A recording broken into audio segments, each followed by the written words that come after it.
오늘은 이제 마가복음 8장 말씀을 가지고 기적을 경험하는 삶이란 제목으로 같이 함께 말씀을 좀 나누겠습니다. 이 8장의 내용도요, 이게 좀 크게 두 부분으로 좀 나눠서 같이 함께 살펴보려고 합니다. 그래서 오늘은 이제 1절에서 26절까지 말씀을 중심으로 해서 같이 함께 말씀을 좀 살펴보겠습니다. 이 8장의 내용은요, 한 가지 주제를 가지고 기록되고 있습니다. 어떤 주제냐면 예수님을 제대로 보고 있느냐, 예수님을 어떻게 보고 있느냐, 예수님이 어떤 분이신지를 보고 있느냐, 이것을 계속해서 이제 말씀하는데요. 우선 1절에서 10절까지 말씀을 보시면 예수님께서 떡 7개로 남자만 4,000명을 먹이시는 칠병이어 기적 사건을 기록하고 있습니다. 앞에서 우리가 봤던 오병이어 기적 사건도 그렇지만 이 칠병이어 기적 사건도 마찬가지로 예수님께서 세상을 창조하신 창조주의 권세를 가지고 계신 분이다라는 사실을 분명하게 보여줍니다. 떡 7개와 물고기 2마리로 남자만 4,000명을 먹일 수 있는 능력은 창조주, 무에서 유를 창조하시는 창조주의 권세를 분명하게 보여주는 거죠. 그런데 이 칠병이어 기적 사건이 일어나고 난 다음에 기록되는 11절에서 13절까지 말씀을 보시면 바리새인들이 예수님께 나와서 예수님을 시험하면서 하늘의 표적을 구합니다. 앞에서 이 칠병이어 기적 사건이 있었잖아요. 근데 그 사실을 보았음에도 불구하고 이 바리새인들이 또다시 예수님께 하늘의 표적을 구해달라는 모습을 보게 되는 거죠. 근데 사실은 이 칠병이어 기적 사건만 봐도 예수님은 하나님의 아들이시라는 것을 충분히 알 수 있습니다. 그렇죠? 그런데 이제 그런 기적을 봐놓고도 바리새인들이 예수님을 향해서 의심하는 거예요. 그러면서 새로운 표적을 우리에게 보여다. 하늘로부터 오는 표적을 우리에게 보여줘 봐라. 이렇게 이야기를 하는 거죠. 근데 사실 여러분 바리새인들이 하늘의 표적을 구했던 이유는요. 기적을 보여주시면 우리가 예수님을 하나님의 아들로 믿겠습니다. 이렇게 해서 기적을 보여달라고 한 게 아니라 어디 한번 우리에게 우리가 당신을 하나님의 아들로 믿을 수 있도록 한번 기적을 보여줘 봐라. 우리를 한번 설득해 봐라. 당신이 하늘의 표적을 보여준다면 우리가 한번 믿어 볼 테니까 한번 우리를 설득시켜 봐라. 이런 마음을 가지고 하늘의 표적을 구했던 것을 알 수 있습니다. 그래서 예수님이 바리새인의 이런 이제 교만한 마음, 또 악한 생각을 아시고 탄식하시면서 어떤 표적도 내가 보여주지 않겠다 이렇게 이제 말씀을 하시죠. 우리 12절 말씀 한번 보세요. 예수께서 마음속으로 깊이 탄식하시며 이르시되 어찌하여 이 세대가 표적을 구하느냐 내가 진실로 너희에게 이르노니 이 세대의 표적은 주지 아니하리라 하시고 그들을 떠나 다시 배에 올라 건너편으로 가시니라. 예수님께서 바리새인들을 향해서 내가 이 세대를 향해서 어떤 표적도 주지 않겠다. 표적을 주지 아니하리라 이렇게 말씀을 하십니다. 이들이 어떤 마음을 가지고 예수님께 하늘에서 오는 표적을 보여달라고 했는가 그걸 아셨기 때문에 이렇게 말씀을 하시는 거죠. 그리고 나서 14절부터 21절까지 말씀을 보시면 예수님과 제자들이 배를 타고 가면서 대화하는 내용이 기록되고 있습니다. 그런데 여러분 예수님께서 제자들에게 어떤 말씀을 하시죠? 바리새인들의 누룩과 헤롯의 누룩을 주의하라 이런 말씀을 하시잖아요. 네, 이 말씀은 우리 15절 말씀 한번 볼까요? 예수께서 경고하여 이르시되 삼가 바리새인들의 누룩과 헤롯의 누룩을 주의하라 하시니 여러분 왜 예수님께서 이런 말씀을 하셨을까요? 바리새인들이 겉으로는 하나님을 믿고 또 하나님을 잘 섬기는 것처럼 보이지만 실상은 전혀 하나님을 섬기지 않고 또 하나님을 믿지 않고 있다는 것을 이제 예수님께서 아시고 그런 외식하는 신앙에 빠지지 않도록 주의하라 이렇게 말씀하신 거잖아요. 그런데 예수님의 말씀을 들은 제자들이 어떤 생각을 합니까? 마침 그들이 오늘 이제 14절을 보시면 제자들이 떡 가져오기를 잊었음에 배에 떡 한 개밖에 그들에게 없었더라. 이 이야기를 지금 하고 있습니다. 그리고 나서 16절에 보시면 제자들이 서로 수군거리기를 이는 우리에게 떡이 없음이로다 하거늘 이렇게 생각을 해요. 그러니까 예수님께서 말씀하신 바리새인들의 누룩과 헤롯의 누룩을 주의하라 이 말씀을 들은 제자들은 예수님께서 지금 자신들이 떡을 준비하지 못하고 그냥 왔다는 걸 지금 아시고 그걸 지금 책망하시나 보다 이렇게 생각을 했다는 거예요. 우리가 떡을 준비해야 되는데 이제 배를 타고 가니까 이제 가다가 먹을 수 있는 음식을 좀 미리 준비를 했어야 되는데 그걸 준비하지 못하니까 예수님이 지금 우리가 떡 준비하지 못했다고 혼내시나 보다 이렇게 생각을 했다는 거죠. 그런데 예수님이 그 모습을 보시고 뭐라고 말씀하세요? 우리 17절부터 한번 볼까요? 18절까지 보겠습니다. 예수께서 이르시되 너희가 어찌 떡이 없음으로 수군거리느냐 아직도 알지 못하며 깨닫지 못하느냐 너희 마음이 둔하냐 너희가 눈이 있어도 보지 못하며 귀가 있어도 듣지 못하느냐 또 기억하지 못하느냐. 아멘. 여러분 예수님은요 아직도 내 말을 제대로 알아듣지 못하냐 이렇게 말씀해요. 왜 이렇게 마음이 둔하냐 이러면서 제자들을 책망하세요. 근데 제자들을 책망하셨던 이유가 뭐죠? 제자들이 영적인 무지함을 가지고 있는 거예요. 그러니까 예수님께서 말씀하시는 내용이 그 속에 담겨져 있는 영적인 의미를 좀 깨닫고 그게 무슨 뜻인가를 알기를 원했는데 그걸 깨닫지 못하고 딴소리를 하고 있으니까 그 모습에 너무 이제 답답한 나머지 탄식하셨던 겁니다. 그래서 이제 예수님이 오병이어 기적 사건, 칠병이어 기적 사건 이런 기적 사건들을 이야기하시는 거예요. 떡이 없는 게 무슨 상관이 있냐라는 거죠. 너희들 떡이 없다고 해서 굶긴 적 있었냐 내가? 내가 지금 떡이 없다고 너희들에게 혼내는 거냐? 그게 아니라 바리새인들이 가지고 있는 영적인 그런 무지함 또 끊임없이 의심하는 어떤 불신앙적인 모습 형식적인 신앙생활에 빠져있는 이런 바리새인들의 외식하는 모습 그 모습을 주의하라고 지금 이렇게 말씀하고 있는 건데 말하고 있는 건데 왜 그걸 알아듣지 못하고 있느냐 이렇게 이제 말씀하시는 거죠. 그래서 예수님이 제자들의 모습을 보시면서 이제 막 답답해 하셨던 겁니다. 근데 여러분 사실 제자들은 지금 3년째 예수님과 동행하고 있잖아요. 그죠? 그리고 수많은 이제 기적들 예수님께서 행하시는 수많은 기적들을 옆에서 지켜보고 있습니다. 그러면 뭐 떡이 없는 거 가지고 예수님께서 설마 우리 떡을 준비하지 못했다고 책망하시겠냐? 이런 좀 이렇게 지혜로운 생각들을 좀 할 수 있어야 되는데 지금 제자들의 모습을 보면 그냥 전혀 그런 어떤 영적인 지혜를 담고 있거나 아니면은 예수님께서 말씀하시는 그 말씀의 속뜻을 좀 깨달으려고 하는 어떤 그런 모습이 없고요.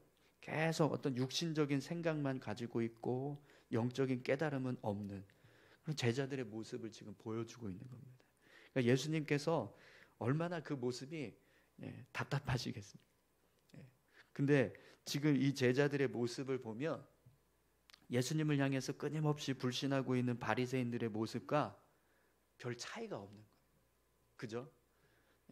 바리새인들도 끊임없이 예수님을 향해서 기적을 이렇게 행하고 있는데도 불구하고 또 다른 표적을 보여달라고 이야기를 하고 있잖아요.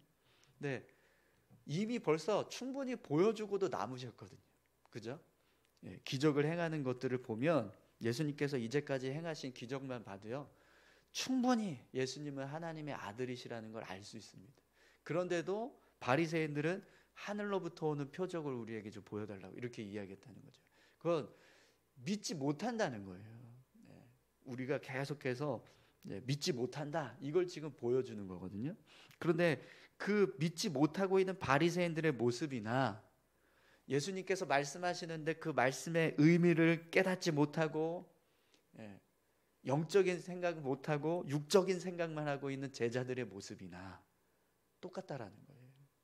그래서 18절에 예수님이 이렇게 말씀하십니다. 너희가 눈이 있어도 보지 못하며 귀가 있어도 듣지 못하느냐, 또 기억하지 못하느냐. 수없이 많은 기적을 보여줘도 보지 못하고 듣지 못하고 깨닫지 못하는 바리새인들이나 예수님과 동행하면서 수많은 기적을 보았음에도 불구하고 여전히 보지 못하고 듣지 못하고 깨닫지 못하는 제자들이나 똑같다라는 거죠. 그런데 이제 오늘 본문 말씀을 보시면 이어지는 이제 22절에서 26절의 말씀을 보시면 어떤 사건이 나오죠? 한 맹인이 예수님께 나와서 눈을 고치는 기적 사건이 기록되고 있습니다. 그런데 이 기적 사건을 이제 이 맹인이 고침을 받은 이 모습을 오늘 말씀에서는 뭐라고 기록을 하냐면 25절을 한번 보시겠어요? 25절입니다. 이에 그 눈에 다시 안수하심에 그가 주목하여 보더니 나아서 모든 것을 밝히 보는지라. 아멘.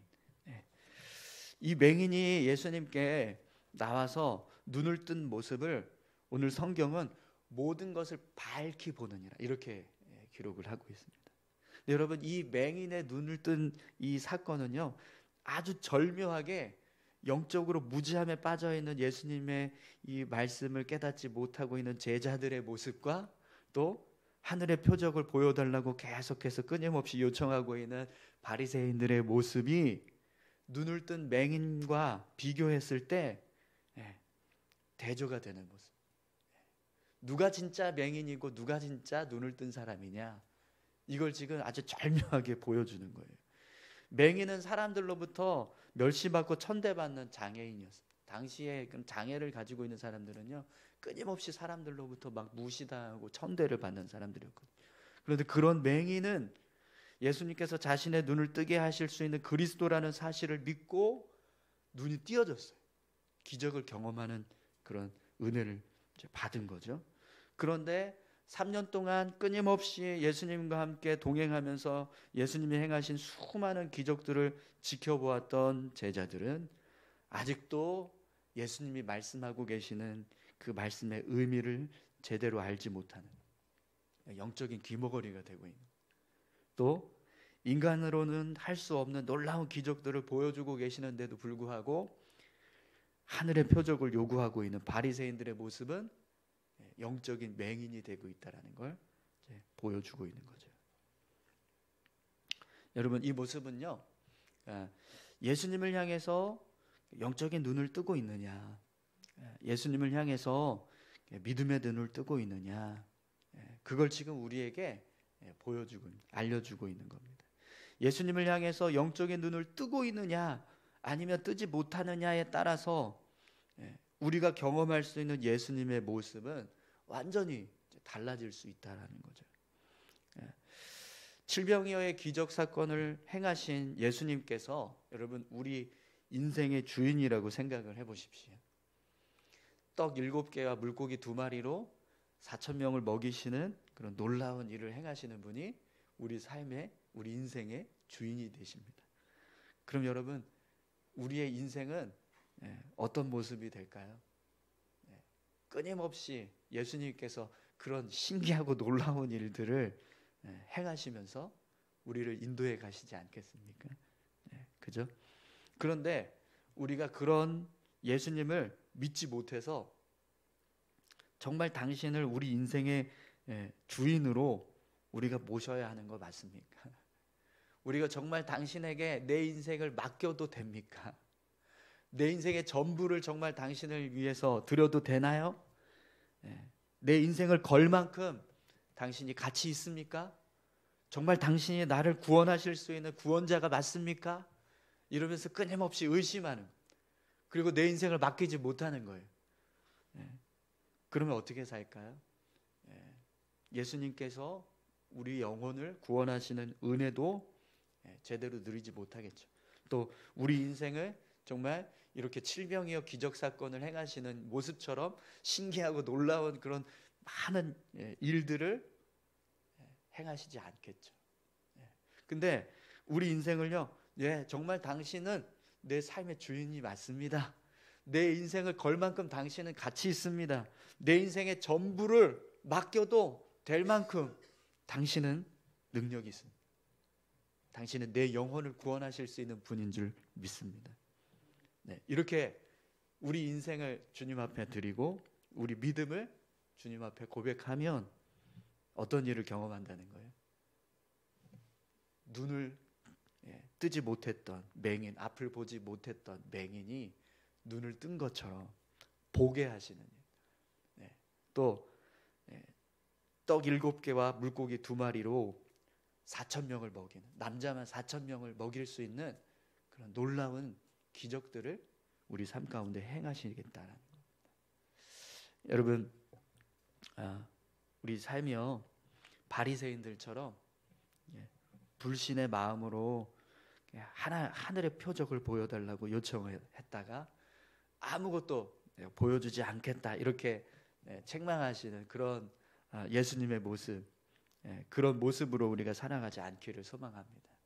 우리 믿음을 들여서 우리 온전히 예수님을 믿는 그 믿음을 가지고 예수님께서 행하시는 그 수많은 기적과 또 표적들을 보면서 그렇게 살아가시는 믿음의 삶이 되시기를 바랍니다.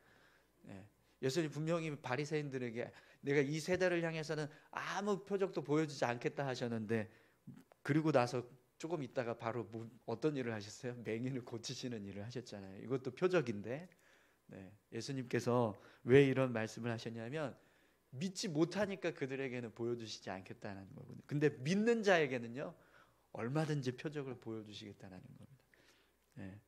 제자들처럼 예수님께서 말씀하시는 내용을 제대로 깨닫지 못하고 정말 육신적인 염려에 사로잡혀서 책망받는 그런 모습이 아니라, 오늘 저와 여러분들이 맹인처럼 내 눈을 뜨게 하실 수 있는 예수님 믿습니다. 예수님을 붙잡고 의지하며 살겠습니다. 이런 믿음의 고백을 가지고 살아가실 때 밝히 눈을 떠서 볼 수 있는 그런 기적의 삶을 살아가실 수 있기를 소망합니다. 우리 같이 함께 기도하실까요? 예수님을 하나님의 아들로 보고 그분이 우리를 구원하시기 위해서 오신 그리스도라는 사실을 믿는 사람들은요, 끊임없이 기적을 경험했습니다. 자신들이 가지고 있는 어떤 장애를 고침받거나 또 문제를 해결하거나 또 우리를 긍휼하게 여기시는, 우리를 불쌍히 여기시는 그런 주님의 마음, 그런 마음을 담은 놀라운 일들을 끊임없이 경험했습니다. 근데 주님은 우리를 위해서 그런 선한 마음을 가지고 계십니다. 근데 우리가 그분을 신뢰하고 의지하면 그런 선한 마음들을 깨닫고 또 경험하면서 살 수 있지만, 믿음을 갖지 못하고 끊임없이 불신하고 의심하면서 그분을 향해 나아간다면 그런 은혜들을 전혀 경험하지 못하게 되는 거죠. 오늘 우리의 삶이 불신의 눈이 아니라 믿음의 눈으로 주님을 바라보게 하시고, 정말 예수님을 우리 인생의 구주로 삼고 그분을 우리 인생의 주인으로 삼고 그분을 의지하면서 살아갈 수 있는 믿음의 삶이 될 수 있게 해달라고 우리 다 같이 함께 기도하시겠습니다. 하나님 아버지, 감사합니다. 아버지 하나님, 우리를 선하게 여기시고 긍휼히 여겨주시고